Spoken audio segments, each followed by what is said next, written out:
Irmãs, vamos lá? Educação cristã no século XXI.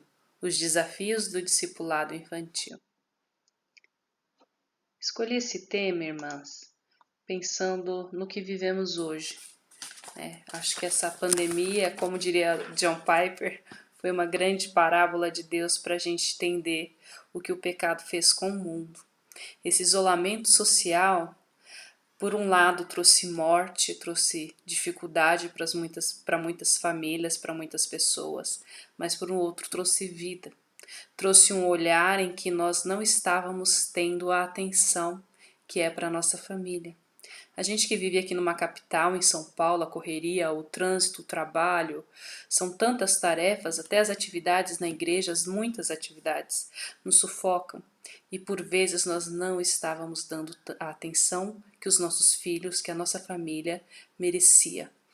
Então, pensando nessa ótica que John Piper nos trouxe, que se de um lado a pandemia nos trouxe a visão da perversidade, da maldade, da destruição que o pecado é, assim como o coronavírus, por um outro nós temos a luz do Evangelho brilhando em nós e através de nós. E por isso essa enfermidade não vai ser para a morte, e sim para a vida, para a glória de Deus, como diriam nos Evangelhos. Então, meus irmãos, pensando nessa perspectiva, pensando no que está acontecendo com as nossas crianças na atualidade, eu trouxe esse tema. Lembrando da concepção da palavra discipulado, né? Eu não quis trazer evangelização porque nós estamos aqui entre crentes, então a gente já concebe que o nosso filho já é evangelizado desde berço. Se somos crentes, ele convive com o evangelho. Eu trouxe a palavra discipulado, que traz a ideia de caminhar junto até que ele esteja pronto a fazer discípulos. Então, vai ser o nosso desafio nessa noite. Vamos lá? Vamos basear no Salmo 78. Vamos lê-lo, irmãs? Abra sua Bíblia no Salmo 78. Eu tenho aqui a projeção, mas se você preferir acompanhar na sua Bíblia, fique à vontade. Escutai a minha lei, povo meu. Inclinai os vossos ouvidos às palavras da minha boca. Abrirei a minha boca numa parábola. Falarei enigmas da antiguidade, os quais temos ouvido e sabido, e nossos pais nolos têm contado. Não os encobriremos aos seus filhos, mostrando à geração futura os louvores do Senhor, assim como a sua força e as maravilhas que fez. Porque ele estabeleceu um testemunho em Jacó e pôs uma lei em Israel, a qual deu aos seus pais para que a fizessem conhecer a seus filhos, para que a geração vindoura a soubesse, os filhos que nascessem, os quais se levantassem e a contassem a seus filhos, para que pusessem em Deus a sua esperança e não se esquecessem das obras de Deus, mas guardassem os seus mandamentos e não fossem como seus pais, geração costumaz e rebelde, geração que não regeu o seu coração e cujo espírito não foi fiel a Deus. Meus irmãos, esse texto nos traz uma verdade muito dura e um puxão de orelha para nós. Chamo a atenção aqui para o ponto central do Salmo 78. Ele é o segundo salmo maior da Bíblia, né? Primeiro é 119, depois vem o 78. Depois leia com atenção, vale a pena a leitura dele. Ele vai contar como que o povo deve ensinar aos seus filhos e o que. Né? E aí elenca todos os fatos da história do povo de Israel ali que deveria ser passado de geração em geração. É um salmo de Asaf. Então, vamos ver. O ponto central deste salmo é como a história de Deus deve ser relembrada. Do versículo 1 até o 8, onde a gente leu, ele apresenta a rebeldia do povo e a manifestação da graça de Deus. Deus ordena aqui nesse salmo especificamente os pais hebreus pastoreiem seus filhos. Eles têm aqui algumas obrigações, vamos ver aqui comigo. Eu nomeei aqui o caminho pedagógico da santidade. Como que esses pais deveriam contar esses feitos do Senhor? Preste atenção. Dizendo aqui os enigmas da antiguidade. Vocês têm ouvido, vocês têm sabido e os seus pais têm contado para vocês. E aí está em destaque aí no nosso texto. não encobriremos aos seus filhos. Nós vamos mostrar à geração futura os louvores do Senhor, a sua força e as suas maravilhas, e aí ele vai elencando quem é Deus. Aqui, gente, nesse salmo, ele nos mostra da responsabilidade de passar adiante o evangelho. Se o evangelho chegou até nós hoje, aqui no Brasil, no século XXI, foi graças a esses pais do passado, que preservaram a oralidade de pai para filho. Você imagina que existia uma tábua da lei, né? E quantas famílias existiam? Talvez uma família nunca conseguisse tocar ou ver de perto essa tábua. A lei era lida nas festas específicas. Então era uma grande obrigação do pai ensinar ao filho essa lei. Mas olha que interessante. Vamos ver Deuteronômio, como que era o ensino, né? Esse ensino dessa lei. Deuteronômio 6, o famoso Shema, o chamamento de Deus para o seu povo para o ensino das crianças. Eu brinquei aqui domingo passado que foi a primeira escola dominical que existiu, documentada em ata. Deuteronômio 6, de 4 a 9, está aí a projeção. Ouve Israel, o Senhor nosso Deus é o único Senhor. Amará, pois, o Senhor teu Deus de todo o teu coração, de toda a tua alma, de toda a tua força. Essas palavras que hoje te ordeno estarão no teu coração.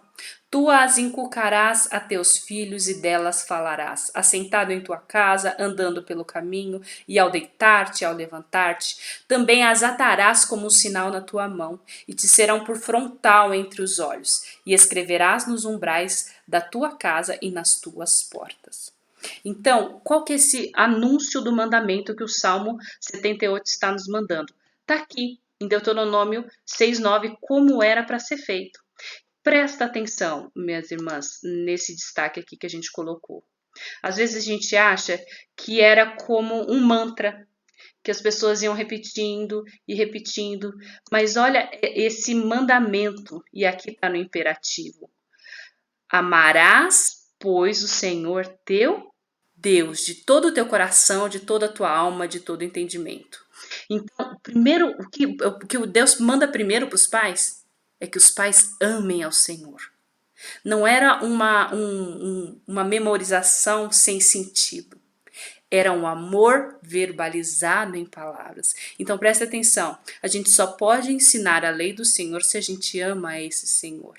É a questão de trazer significância para as ações. Então, ou seja, o pai israelita, ele ia andando pelo caminho, ia acontecendo alguma coisa na vida deles. Olha a plantação, meu filho, olha só. Vamos lembrar aqui, você lembra quando a gente era escravo no Egito? A gente não tinha uma terra para plantar, a gente era escravo e o Senhor nos deu essa terra e dela tem brotado, tal. E com certeza ele já ia emendando alguns salmos que eles já conheciam e falavam, quando o Senhor restaurou a nossa sorte, ficamos com... Essa era a vivência do ensino, contextualizar aquilo que o Senhor estava querendo que as crianças memorizassem. Primeiro, o pai amava o Senhor. Por isso ele vivia aquilo que o Senhor dizia na sua lei. E preste atenção, o reverendo Daniel Santos essa semana escreveu um texto muito interessante sobre Deuteronômio 6, vale a pena a leitura, e ele diz, olha como Deus é didático. Apenas 20% da lei do Pentateuco são leis. Então 20% dos 5 primeiros livros são as leis mesmo propriamente ditas. Não matarás, não isso, não faça isso, não... E até as leis civis que eles tinham, né, da questão de saúde, 20%. O restante do livro da lei eram histórias inspiradoras para o povo de Israel. História do povo de Deus, de como o povo surgiu, né? A criação do mundo, Noé, Jacó, Abraão, seus pais, né? A história do livramento no Egito. Isso era a composição do livro da lei.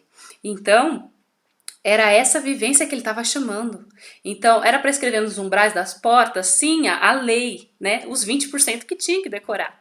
Mas a maioria era vivência, era significância. Era a criança ver na vida dos pais o amor de Deus e aprender pelo exemplo. Isso é um chamado de muita responsabilidade para nós, pais. É a questão de passar a tocha do Evangelho. É isso que o Salmo 78 nos mostra, o que ouvimos dos nossos pais.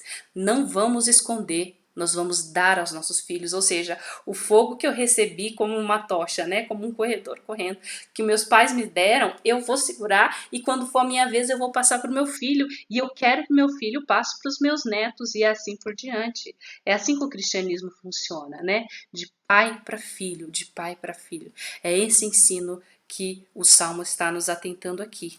Para que ele precisa ter esse aprendizado de vivência, de amor, de significância na sua vida? Primeiro, para confiar em Deus.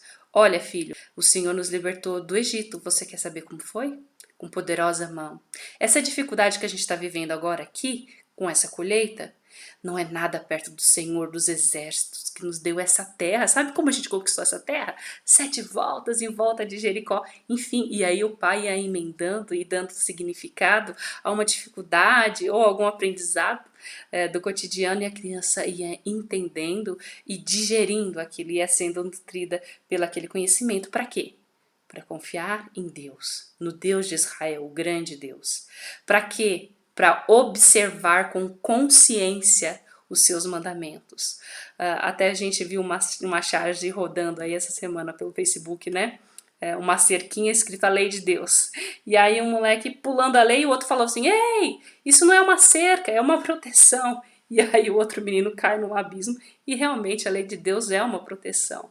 E a gente tem que mostrar às nossas crianças que é isso, a lei é um amor, né? É o amor de Deus para com o seu filho. Então a gente ensina a lei, para quê?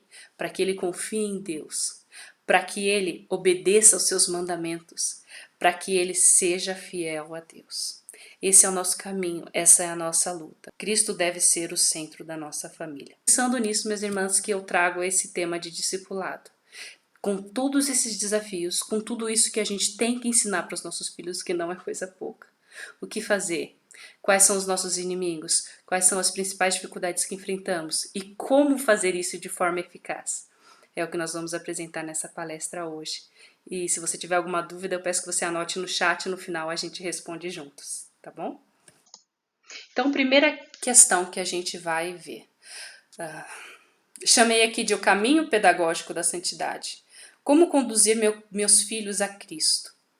Então, a gente viu aqui no Salmo 78. Para ele caminhar em santidade rumo aos céus, primeiro ele deve aprender comigo a confiar em Deus. Quando eu falo comigo, pai e mãe, ok? Ele deve observar os seus mandamentos e ele deve ser fiel a Deus. Mas, ok, por que essa nossa geração tem essa dificuldade? Por que eu chamei de educação cristã no século XXI? Por que eu quis trazer essa vertente? Queridos, nós a cada dia, né, quando a volta de Jesus se aproxima, a gente vê as gerações mais difíceis e mais distantes da verdade da cruz, inclusive até inimigas da verdade da cruz. Você está vendo aí um quadro, uma visão geral das últimas gerações, né? Existem estudos muito sérios sobre as gerações. O que é isso? São ideias de consumo, educação, saúde, são expectativas, perspectivas que circundaram alguma época no momento da história. Então, tudo ao nosso redor influencia o nosso pensamento. Então, coloquei aí a geração de 40 e 60, que são os nossos avós, né, as avós das nossas crianças. Eles são chamados de baby booms. É aquela geração que aprendeu que se trabalhasse bastante, eles conseguiriam mudar de vida. Então, é uma geração extremamente trabalhadora, que conseguiu conquistar alguma coisa financeiramente, principalmente aqui no Brasil. A gente teve uma revolução aí nesse período econômica, o êxodo rural trouxe para muitas famílias o controle econômico da sua situação e as famílias evoluíram economicamente. Depois tivemos a geração X, que são os filhos dos baby boomers. Essa geração, como eles já tinham uma estrutura mais firme devido aos seus pais, eles se dedicaram bastante aos estudos e entenderam que estudando conseguiriam. Mas teve uma linha muito grande que abriu-se moralmente. Aí a gente tem o movimento hippie nessa época, rock and roll, sexo e drogas livres, foi bem nessa época aí, não é? Depois tivemos filhos dessa geração X, a geração Y, que hoje são os pais das nossas crianças, né? De 80 para frente. Eu faço parte dessa geração Y aí. A geração Y, ela viu o advento da internet. Então, a gente viu a internet nascer e a nossa geração ficou encantada com o conhecimento na palma da mão. O conhecimento aqui nunca foi tão democrático quanto em comparação às gerações anteriores. Qualquer pessoa, através de um computador, podia acessar o mundo inteiro e a velocidade das informações tornou essa geração específica Y amante do conhecimento. Então, facilmente você vai conhecer alguém nascido nessa época que já foi formado numa faculdade, que teve melhores oportunidades de emprego porque se ateve à questão do conhecimento e se agarrou a isso como fonte de todo o bem. E tivemos a geração Z, que são filhos da geração Y. O que acontece com a geração Z? A geração Z e a geração Alpha, né? São as gerações que são as nossas crianças hoje, adolescentes aí, que já nasceram. Vamos pensar aqui com eles. Eles já tinham a internet. Quem são eles?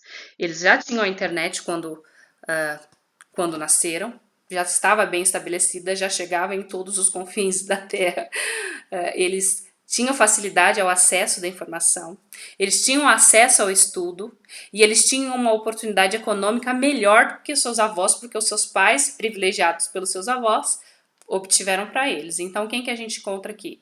Adolescentes e crianças que tiveram uma oportunidade de estudo muito grande, mas que, devido ao advento da internet, da facilidade do conhecimento, não valoriza tanto o conhecimento nem as relações. Por quê? O conhecimento não é algo mais desejado, porque ele é popular, ele está na mão de todo mundo. Se eu tiver uma dúvida, eu dou um Google e leio aquilo e aquilo me satisfaz. Então essa geração ela não guarda tanto conhecimento, mas ela é muito curiosa e ela tem muito ela nasceu com essa vontade de transformar, de mudar as coisas, mas a gente vê que ainda não sabe como, mas tem uma vontade de transformar, mas extremamente. Qual que é a nossa dificuldade? Aí eu vou me ater aqui a nossas crianças e adolescentes, né? Quanto ao nosso discipulado. Qual que é a maior dificuldade que a gente enfrenta nessa geração?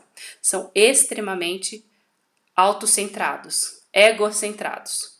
Eles são os mais importantes. Eles entendem a necessidade de transformação do mundo, mas para a própria sobrevivência. Então é muito fácil você ver um discurso de um adolescente querendo mudar o mundo, porque amanhã não vai ter ar para eu respirar. Então é uma dicotomia que foi criada aí pelo consumo, pelas relações de educação, inclusive, que a nossa geração está enfrentando essa dificuldade. São os nossos filhos. São os nossos filhos, ok? Vamos lá. Pensando nisso, vamos ver quem que são esses nossos inimigos dessas crianças. Por quê? Acesso à informação, as últimas 3, 4 gerações tiveram. 3 gerações tiveram. Acesso à palavra de Deus, as 3 gerações tiveram. Existe uma pesquisa muito triste, muito preocupante, que diz que a 3ª geração já não é mais crente. Né? Ou seja, o avô se converteu, é um crente fiel, fervoroso, passou a tocha para o filho. O filho é um crente fervoroso, mas abre em algumas questões, não vê tanta necessidade em algumas outras coisas, e ok, passa a tocha para o filho. E essa pesquisa diz que o filho não vê sentido no cristianismo. E isso é muito preocupante, porque se a gente olhar para o nosso lado, os nossos filhos são a 3ª geração. Quantos adolescentes nossos e jovens que estão negando o evangelho? Eu não estou dizendo os desigrejados ou os desanimados. Eu estou dizendo quantos adolescentes e crianças apostataram da fé. Dizem que não acreditam e o pior, de crentes viram perseguidores. São muitos, irmãos. Por quê? Apresenta alguns inimigos aqui pra gente. A educação formal. O currículo escolar brasileiro, ele é fundamentado nas ideias iluministas europeias. Então, o homem é o centro. O homem é o centro de todo o currículo brasileiro. Então, à medida que você se aproxima, principalmente nas instituições públicas, você vai ver as ideias liberais muito fortes. E a questão criacionista nem sequer é mencionado mais na escola. Tiraram dos nossos currículos a ideia criacionista. Deus não existe realmente, a ideia do iluminismo, Deus está morto. E o mais importante sou eu, e eu que vou mudar o mundo com as minhas próprias ações. São essas as ideias que a educação formal está passando para os nossos filhos. Falo com propriedade, com propriedade de causa, que sou professora da educação pública aí há uns 15 anos, conheço bem esse meio. Nós estamos formando a escola assumir um papel que não é dela, mas muito perigoso, porque deu um poder de manipulação e de alienação, inclusive. Se você perguntar para um adolescente se ele acredita mais, se ele leva mais em consideração a opinião dos pais ou do seu professor, é muito provável, acerca de um determinado assunto, é muito provável que você vai ouvir: meu professor tem mais conhecimento de causa. A voz autoritativa, eu chamo assim, está na mão da escola na nossa atualidade. Isso é extremamente preocupante. Talvez o ponto central da nossa palestra é: traga a voz autoritativa para sua mão, para a mão do pai e da mãe. Eu vou dar um caminho para isso mais tarde, ok? Nós temos também outro inimigo: famílias desestruturadas. A nossa geração, né? A geração A Y, a gente aprendeu a gente conseguiu conquistar muitas coisas materiais de acesso. A mulher está no mercado de trabalho em praticamente pé de igualdade com o homem em muitas categorias, e isso tirou a mãe da família. O pai em São Paulo já não está na família há muito tempo, devido ao trânsito, às dificuldades da indústria local. A gente sabe como é que é a nossa vida, mas agora a mãe não está mais na família. Quem foi que deu o poder para a escola? A gente. A gente passou o bastão da voz autoritativa. Tanto é que os professores não são chamados mais de professores, são chamados de educadores. Peraí, quem educa não é escola. Educação é responsabilidade minha, a gente acabou de ler no Salmo 78 e em Deuteronômio. Eu que tenho que ensinar o meu filho. A escola deve dar instrução, conceitos científicos, conceitos cognitivos, da lógica. Eu educo, eu dou os valores morais. A régua tem que estar nas nossas mãos, a voz autoritativa tem que estar na nossa mão. Mas as famílias têm sofrido pela desestrutura familiar. Às vezes, casais, mesmo crentes, sinceros, a gente da geração Y não aprendeu a consertar as coisas. Eu sempre brinco que eu grudo meus filhos nos avós, porque os avós, né, a geração anterior, baby boom, eles consertavam as coisas, porque era caro. Um chuveiro era caríssimo. Então, o que acontece quando quebra o chuveiro? O avô vai lá e troca 1000 vezes. O que acontece quando quebra um chuveiro? Seu marido vai lá e compra outro, porque é mais fácil, é barato. Então, as nossas relações, lembra que eu te falei que o consumo molda as nossas decisões e as nossas mentes? Sim, a gente perceber, a gente tem uma grande dificuldade de consertar as coisas, porque inclusive as relações, não só os copos, se tornaram descartáveis. Então a gente não luta mais para ter uma vida espiritual forte, santa. A gente não luta mais para ter um casamento centrado em Cristo. A gente não luta mais para ser mais parecido com Cristo. Porque é difícil, porque dá trabalho, porque eu tenho que trabalhar fora. Porque eu tenho que ter mais dinheiro para minha família ser feliz. Opa! Invertemos as ordens? Eu sou feliz porque eu tenho Cristo. Eu não preciso ter coisas para ser feliz. Então é uma cadeia destrutiva do mal, né, do mundo que nos cercam, são armadilhas do diabo mesmo que nos derrubam e destroem as nossas famílias. Famílias estruturadas, sim, é um problema para a nossa criança, para ele crescer em santidade, para que ele possa ser um discípulo parecido com Cristo. Se você parar para pensar, quando um pai, que é a voz, é o pastor ali daquela casa, abandona sua mãe, imagina quantos padrões morais dentro da cabeça da criança são desfeitos naquele momento. Ora, se ele que era para cuidar de nós está indo embora, quem é esse Deus que ele falava tanto? Então, nós somos representantes, irmãos. É muito complexo essa relação de pai e filhos. Nós somos representantes de Deus aqui na Terra. Se à medida que eu abandono meu filho em um momento da sua vida, ele vai pensar sim. Se meu pai me abandona, quiçá Deus. Violência e maus tratos, e aqui a gente vai falar do abandono físico, psicológico, social, espiritual. Nós temos abandonado nossas crianças por coisas passageiras. E religiões pagãs também tem sido uma dificuldade. O que está batendo na porta da nossa casa que nos afasta dos nossos filhos, que afasta o nosso filho do caminho da santidade? Violência. Quantas palavras? Tem um livro muito bom que se chama o quê? As 5 Linguagens do Amor. Tem para casais, para criança, para adolescente. É muito, muito bom. Recomendo altamente que você leia. Quantas vezes a gente fala de uma forma violenta ou a gente se comunica, né? Essa questão que o autor traz para nós, que a comunicação nem sempre é falada, mas o que a gente fala para o nosso filho chega de outra forma para ele. A comunicação é violenta, isso é muito ruim.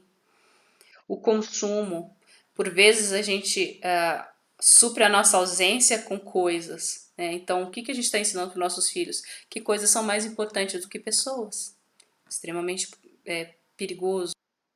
O hedonismo, ou seja, eu sou mais importante do que tudo, do que todos. Eu como criança, né? A criança se vê como centro da família. Ela manda nas relações, ela não tem voz de autoridade, ela reina. Isso é extremamente perigoso porque ela está sendo entregue ao seu próprio coração. Provérbios nos ensina muito isso, né? Que a disciplina deve ser dada por amor, para que a criança, o que é a disciplina, né? É o entrar no eixo, é trazer do caminho torto para o eixo. Isso é a disciplina, endireitar. Então ela está sendo entregue às suas próprias paixões e o nosso coração é enganoso e leva à perdição. Uma outra questão, a andragogia espiritual, meus irmãos. Por vezes a gente deixa para cuidar da educação cristã, a educação espiritual das nossas crianças quando eles são adultos, quando eles são adolescentes, porque a gente acha que criança não aprende, né? Até as nossas igrejas às vezes deixam de investir no ministério infantil, investe somente no ministério adulto porque os frutos vêm mais rápido, as pessoas conseguem trabalhar mais rápido. Isso é um grande erro. Sua criança é levada a pensar? Você trata as questões de lógica com ela? A tecnologia na sua casa está ajudando ou está atrapalhando? A sua criança usa exageradamente a TV? A sua criança foi colocada na escola muito precocemente? Há estudos sérios que nos indicam que criança deve ir para a escola com no mínimo 4 anos. Porque ela tem uma percepção de quem ela é, de quem é sua família e de onde ela está. Pronto, eu sei quem eu sou e quem é minha família, estou seguro. Agora posso ir adentrar uma segunda sociedade que seria a escola. Será que temos ensinado às nossas crianças que a busca pela felicidade pode ter qualquer preço? Será que temos ensinado a teologia bíblica como forma de entretenimento? Será que os nossos ensinos, o nosso ensino para nossas crianças tem sido só pular e cantar e viva e oba? E o cerne e a nutrição, a vitamina espiritual não tem sido chegada? A gente está enchendo as nossas crianças de guloseimas teológicas? O quadro da PEC que é extremamente importante. A PEC, né, a Aliança Pro Evangelização de Crianças, todo mundo conhece. Ela dedica-se à evangelização de crianças, né? Tanto crianças filhas de cristãos, crianças não alcançadas, crianças perseguidas. É um ministério extremamente bonito, eu indico você a conhecer. Eles estão agora com cursos online que facilita chegar a todos, né? Olha que quadro interessante. 1%, né? Quando que eles usam aqui o termo salvos, que eles têm uma visão arminiana, mas é a questão de quando a pessoa tomou consciência de que era crente, né? 1% dessas pessoas, 1% de todos os cristãos, toma consciência da salvação com 4 anos de idade. 85% das pessoas crentes, dos cristãos, entendem que se converteram de 4 até 14 anos. 10% foram salvas, foram alcançadas entre 15 e 30 anos. E 4% durante 30 anos. Aí eu te pergunto, onde tem que estar atento os nossos olhos? 85% das pessoas cristãs se convertem na infância, na primeira e na segunda infância. E por vezes nós, mães, pais, professores de escola dominical, temos terceirizado essa educação ou não dado a importância que devemos.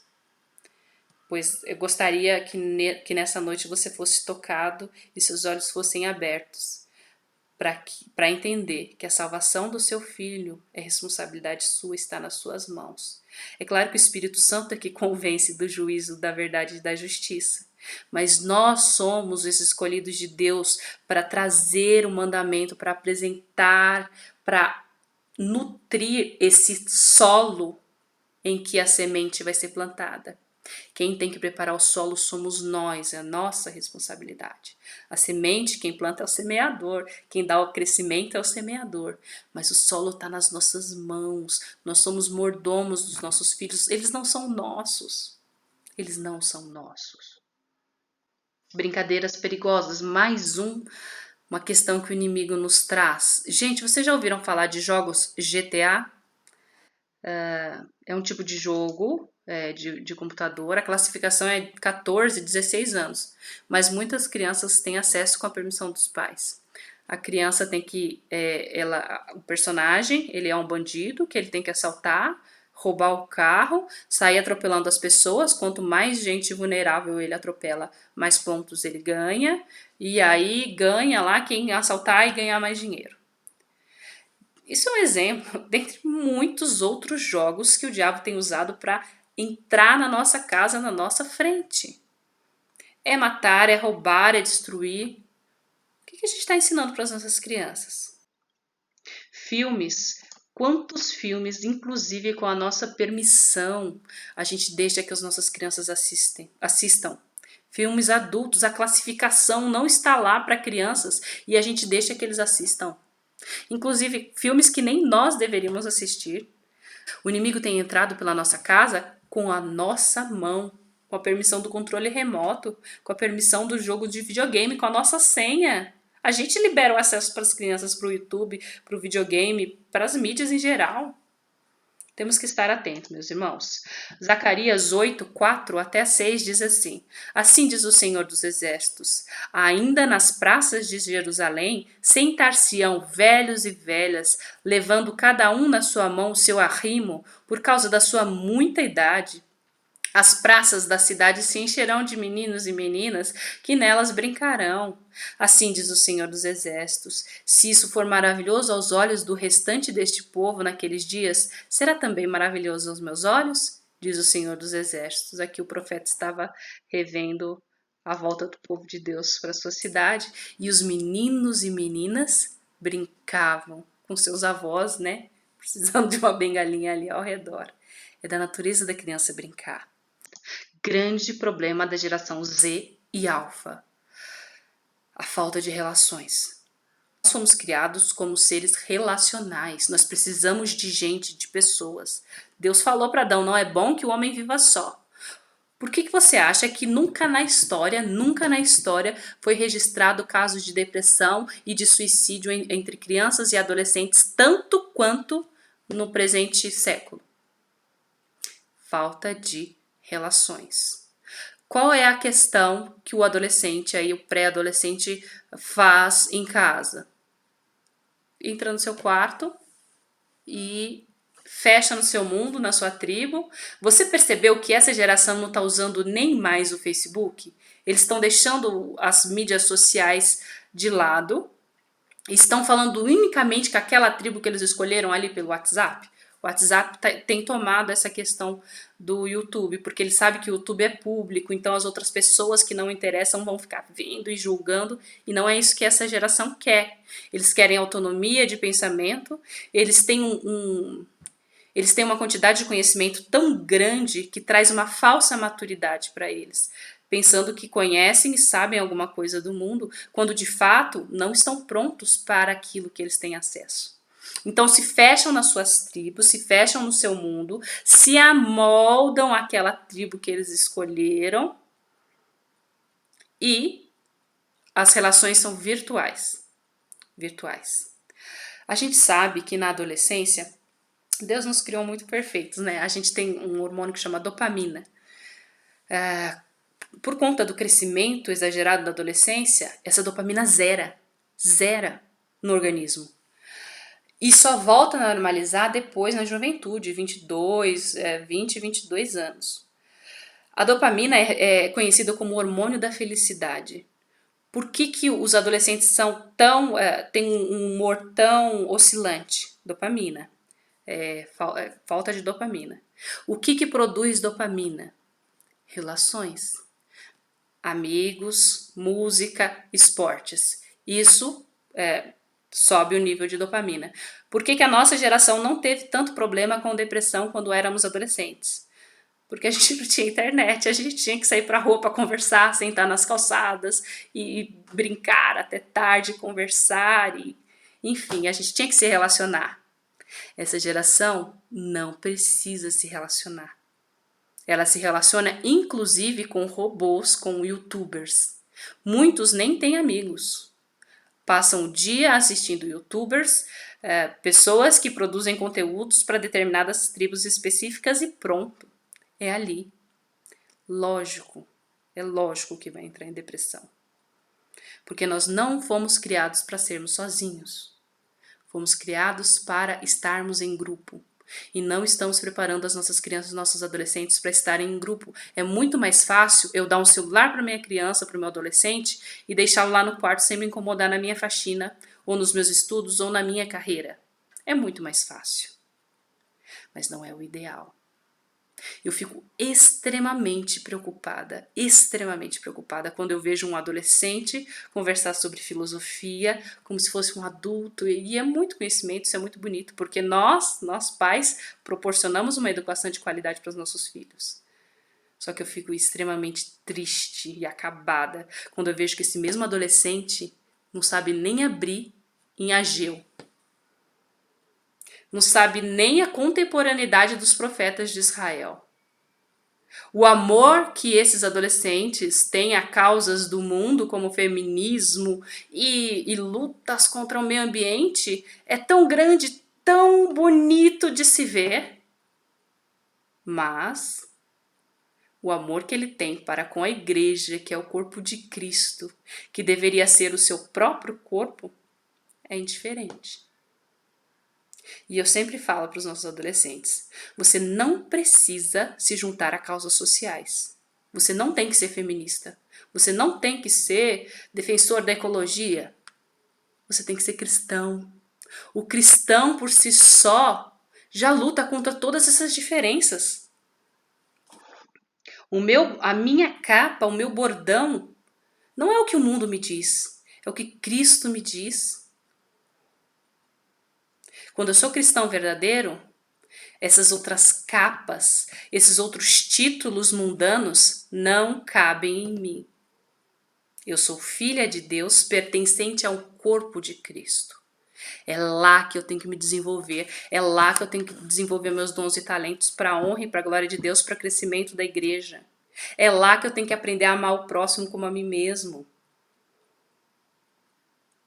Infelizmente, temos perdido a nossa geração. A solução? O que fazer? O que fazer, pais e mães? E aqui eu me coloco como mãe de dois e me preocupo muito, meus irmãos. Primeira coisa, confiar que os nossos filhos são do Senhor. Vamos voltar ao Salmo 78, relacionando com Deuteronômio 6. Nós não vamos encobrir aos nossos filhos o que o Senhor fez nas nossas vidas. Isso é urgente, agora.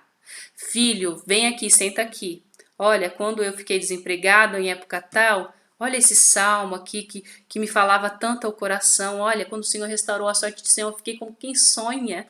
O Senhor proveu para a gente as dificuldades. E eu falava, Senhor, restaura a minha sorte. E o Senhor restaurou a nossa sorte, proveu sustento para nossa família, filho. Filho, senta aqui. Olha só, o preço do arroz está caro, não é? Poxa, pois teve uma época lá atrás, sabia que na época que seu avô plantava lavoura, teve uma chuva, eles perderam tudo, mas o Senhor os trouxe para São Paulo e deu um emprego. Contar os feitos do Senhor na vida de vocês. A criança tem que entender e tudo que a gente aprende na Bíblia Sagrada é para o nosso crescimento, é para a nossa vida, é para a nossa felicidade. Mas isso exige tempo. Tempo. E como o nosso tempo é caro, não é, mães? Eu estou falando com vocês como uma mulher também que trabalha em São Paulo. Eu sei das dificuldades de tempo, mas a gente tem que priorizar. Com urgência. Com urgência. Segundo, recursos. Você se lembra qual foi a última vez que você comprou um bom livro cristão para o seu filho? Eu tenho certeza que você se lembra a última vez que você comprou um brinquedo caro. E um livro?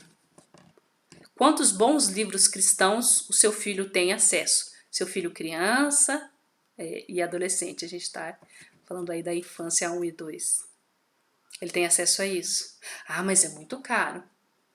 Caro é um lanche do McDonald's, meus irmãos. Um livro dura para sempre se você cuidar bem. E a sua vida com Deus? Nós não podemos dar o que não temos. Não podemos dar o que não temos. Quando meu filho observar em mim um amor e um zelo tal para com a palavra e para com as coisas do reino, o seu caminho de seguir os meus passos vai ser natural. Ok, falamos das dificuldades, dos nossos inimigos, mas como eu posso apresentar para o meu filho ou para alguma criança que é próxima a mim esse Salvador? Tem uma técnica muito interessante que é a dos 5 dedos, né? Tem até a musiquinha, minha mão tem 5 dedos. O que minha criança precisa saber? Primeiro, que Deus a ama muito, muito. Segundo, que ela é pecadora e que o pecado afasta de Deus. Terceiro, que Jesus morreu e ressuscitou para salvar ela dos seus pecados e da perdição eterna. Quarto, que ela tem que receber Jesus como Salvador da sua vida. Aí ela tem que entender e ela tem que sentir no coração a ação do Espírito Santo que vai tirar a venda do pecado dos olhos dela e ela vai entender que Jesus está no seu coração. E quinto, que ela é salva e a salvação ela não perde. Porque quem deu é Deus e ele é fiel. E ela, como filha do rei, tem que agir como filho do rei. E em todas as suas histórias, em tudo que você for falar para sua criança, se lembre que o Senhor tem um plano perfeito. O plano da redenção. Criação, queda, redenção. O Senhor tem tudo perfeito, bonito, o homem cai, se afasta dele.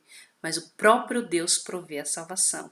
Se você estudar a Bíblia de ordem cronológica, a gente tem feito isso na nossa escola dominical, você vai ver quantas vezes o povo de Israel caiu e se afastou de Deus. E o Senhor vem com a disciplina e resgata aquele povo e o traz de volta para si. Sempre, sempre, é um ciclo. E na nossa vida é assim também. É assim também. Quantas vezes estamos perto de Deus, mas nos afastamos, caímos em ciladas do inimigo ou na nossa própria carne e nas ciladas do mundo nos afastamos. Mas o Senhor nos traz de volta para si, pela sua graça. É isso que a gente tem que ensinar para os nossos filhos. A graça verdadeira de Jesus. Verdades a serem gravadas no coração. Judas 1, versículo 25, 24, 25 diz assim: Ora, aquele que é poderoso para vos guardar de tropeços e para vos apresentar com exultação, imaculados diante da sua glória, único Deus, nosso Salvador mediante Jesus Cristo, Senhor nosso, glória, majestade, império e soberania ante de todas as eras e agora e por todos os séculos. Amém. O Senhor nos guarda na palma das suas mãos. A criança tem que ter certeza da sua salvação. O Senhor Jesus nos mostra na sua palavra que nós podemos ter a certeza que somos salvos. E uma vez salvos, sempre salvos. O Senhor nos guarda, nos protege, somos seus. Agora nos resta e surge a nós a responsabilidade de crescer espiritualmente. E a ideia é, até quando o seu filho vai beber leite espiritual? Até quando ele vai ser discípulo? A ideia do discipulado é formar um discipulador. Ele tem que crescer até tal ponto de maturidade dele ter a capacidade de fazer os seus discípulos. E eu oro muito para que eles, os seus discípulos, sejam seus filhos. A questão de passar a tocha do Evangelho está nas nossas mãos. Não encobriremos aos nossos filhos. Verdades a serem gravadas no coração dos nossos filhos. A Bíblia é a palavra de Deus. Deus é uma pessoa. Jesus é o Filho de Deus. O Espírito Santo é que nos convence do nosso pecado. O homem foi feito à imagem e à semelhança de Deus. O homem caiu, mas o Senhor proveu o Redentor. A salvação é de graça. Temos que ter a nossa mente controlada pelo Espírito Santo. E a vitória é para os que nele confiam. Encerro a nossa palestra com esse versículo belo de Jeremias, que diz, Jeremias 1,5: Antes que eu te formasse no ventre materno, eu te conheci, e antes que saísses da madre, te consagrei e te constituí profeta às nações. Jeremias 1,5. Queridos, como presbiterianos, temos muita paz e tranquilidade em afirmar que somos salvos e não perdemos a salvação. Mas temos que lutar para que os nossos filhos tenham a consciência que são pecadores e precisam do Redentor. Que a graça alcance suas vidas. E eu espero que nesses breves momentos e singelos, simples, que eu possa ter trago para você uma inquietude que traga mudança, que traga urgência e que te traga o despertamento para discipular as suas crianças, aquelas que o Senhor colocou na sua mão. Que Deus te abençoe.